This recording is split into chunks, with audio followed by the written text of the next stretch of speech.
So moving on to laughter then.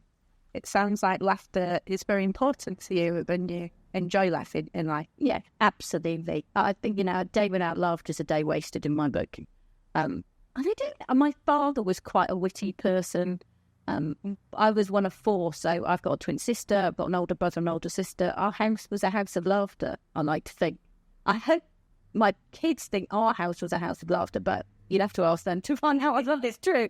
But yeah, no, I love comedy and I love laughing and all that kind of stuff. And do you use laughter a lot in your training? Yes, completely. And in fact, it's one of the most frequent comments I get back from people who've been to training or been in the audience of one of my speeches ago.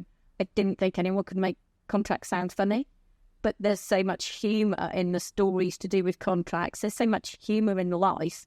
I think, it's a really good way to engage people in a topic.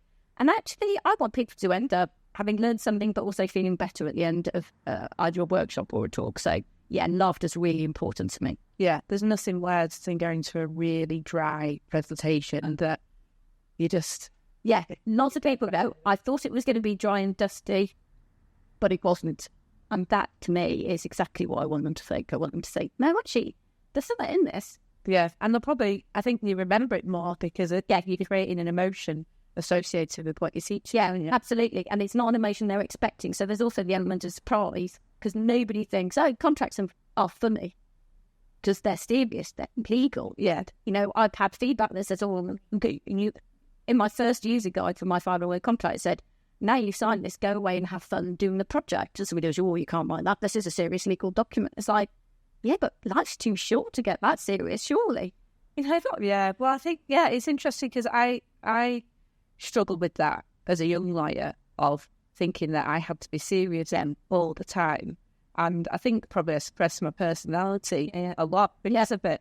Actually, one of my clients who I said I'd started doing comedy went, I've never really thought of you as a funny person. So after I'd done the night out of my arms, I was like, oh, right. But that's how much I'd actually impressed with that. And it's unbelievable. It is unbelievable. And I remember vividly when I was about 10 years qualified, we did a mediation in Birmingham. And it was between a large motor company and their Japanese contractors. And they were halfway through a project which was going badly. And there was a lot of dispute. And we were in the second day of the mediation, and we were really struggling with the cultural issues. We were struggling with who had the decision-making powers, the fact that things were going wrong and neither side wanted to admit that they were at fault. And one of the chaps who was our client for the automotive company sent them a Billy Connolly video, which was relatively coarse, quite a lot of swearing in it.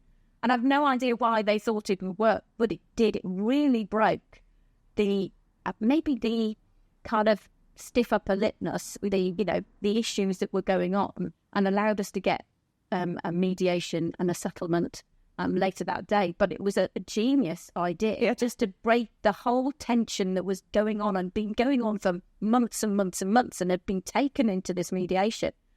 And it worked. And I just thought, actually, there's a really good lesson here that sometimes we need to create a change in people's emotions to get a new decision rather than a change in the data they're getting or all this kind of stuff. And I think this, gels with a lot of what people talk about, emotional connection is really important rather than let's get too logical and all that kind of stuff. So, yeah, I think laughter is great. And now that I run my own business, I can laugh as much as I like. Yeah, it's not rationed, is it? Not rationed. No, I did always think when I was thinking of doing a meditate then mediate business, you got people to meditate, get into a Zen state, and then because like anything where there's conflict, it's generally between two people. It's not the businesses. It's two people who've got egos, who are butting heads at the time.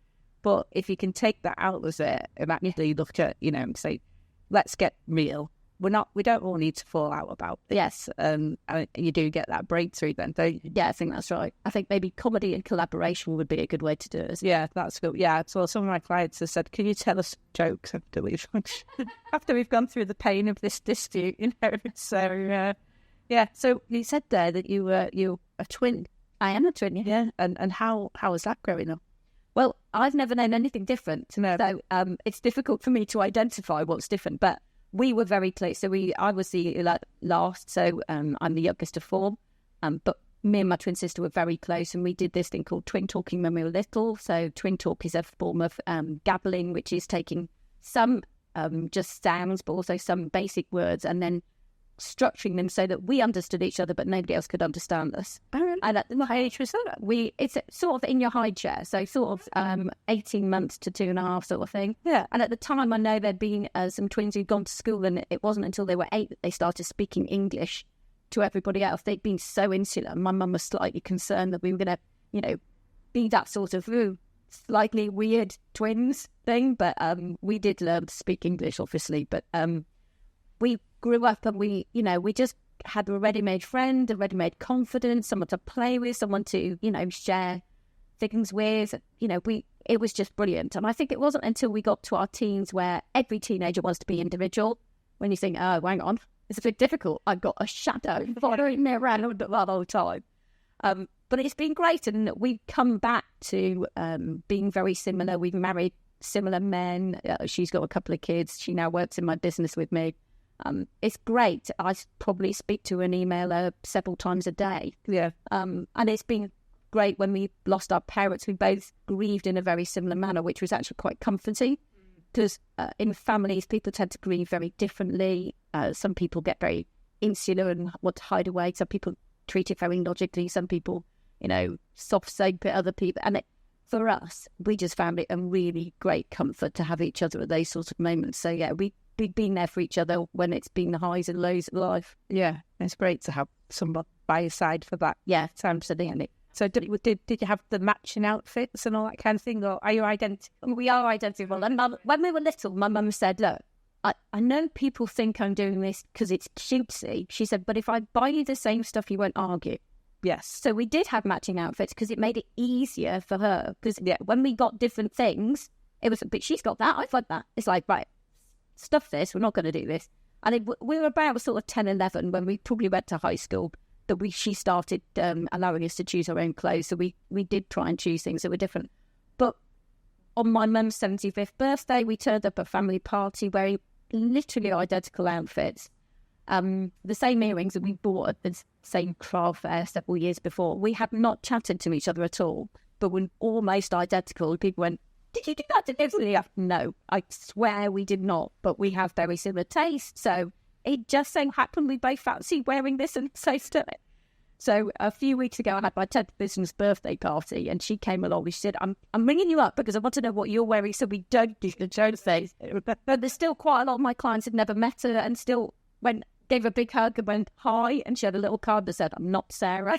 I could actually say it. I'm not Sarah. I'm not Sarah on the back. It said, I'm Emma. Right. So have you got the psychic thing, do you think?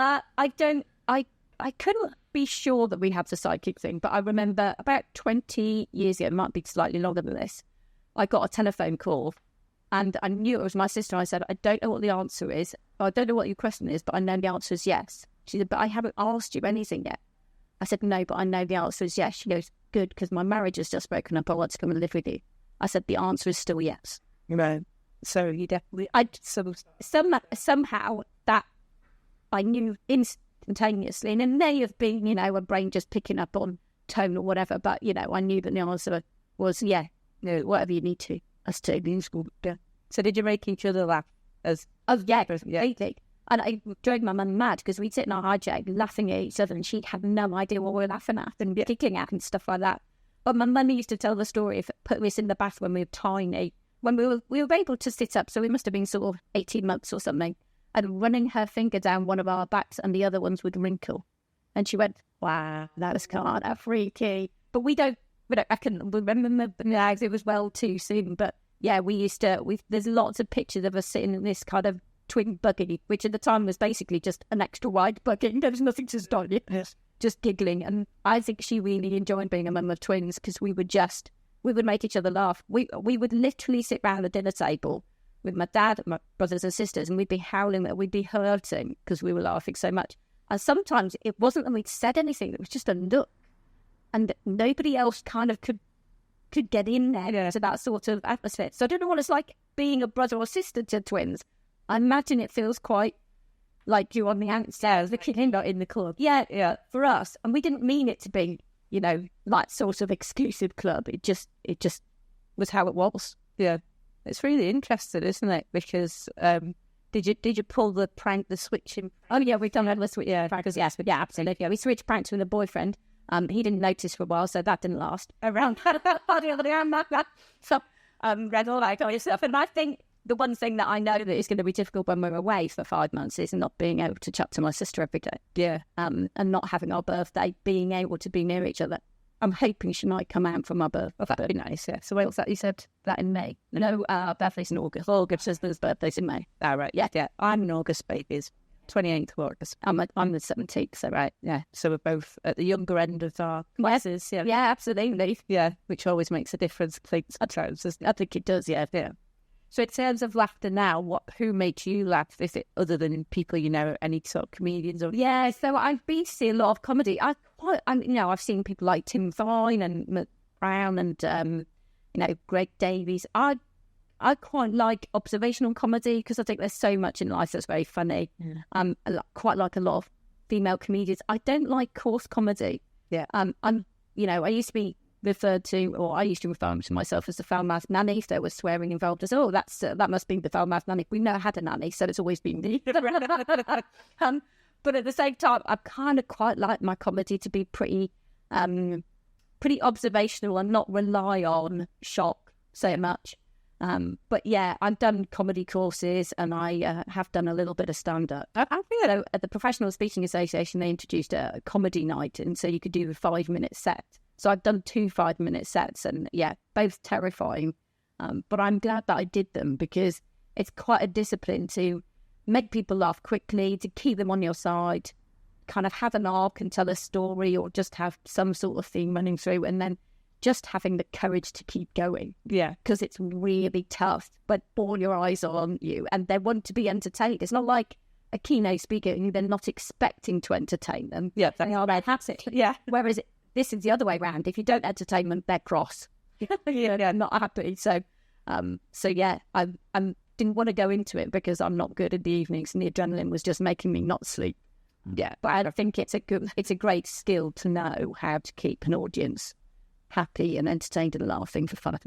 Yeah, and I think it's the only way you can do comedy is by doing it. There's very few things these days where you can only learn what else people watch you be really quite rubbish. Yeah. And you've just got to get through it. You've just got to keep going and going. And you know that there'll be other people that are rubbish before or after you, and you're just hoping you're not on the bottom of the rubbish part. Yeah, I sit there and I'm like, I think I'm better than them. I think I'll do better. So, so did you enjoy it, though, when you actually did it? I loved doing it. I wouldn't do it again. No. What were your themes? So my first thing was about being a twin, right? And I kind of told the story of being inside my mum and telling this story where we were in a dark place and all this kind of stuff. We could see a light. And so it was kind of a bit of a play on all that kind of stuff. And the second one was about Santa Claus and my kids and all that kind of stuff. So, yeah. It sounds great. Might have to get you out of my comic in there, only if it's mid-afternoon. I do think there's a big call, actually, for afternoon comedy. Mine does start early and finishes by 10, purely because I want to be in bed, because I'm not good at late nights, but comedy involves a lot of driving for 2 hours. Yeah. 10 minutes there and driving back for 2 hours. So, but I think there's a big call for afternoon comedy because there's like tired mums, or people who can't get babysitters, or just people like me. Don't really like being out too. So I think that needs to be my next campaign. Is for afternoon comedy. I'd be up for that though. Yeah. So if you've done comedy, I've got to ask you if you've got a favourite joke. I do have a favourite joke, and it's an oldie, but it just tickles me every time. And it's what did the 0 say to the 8? We don't know. Nice band. I like it. Yeah. Actually, most people have done the oldies, and they have been the best. So. Yeah. But I was saying to, I think it was Jess who was on the podcast the other week, that you don't seem to get jokes, any like joke books with jokes in as much anymore. Like when I was a kid, you'd buy a joke book and you'd learn them all, and then you could trot them out at parties and stuff. But I think the next generation is not really. My dad was a great joke teller, and he would string them out, but we would sit and listen to his every word as kids. We were transfixed by his joke telling. Yeah, so that's obviously. Yeah, definitely been instilled in you, hasn't it? Yeah, absolutely. Something.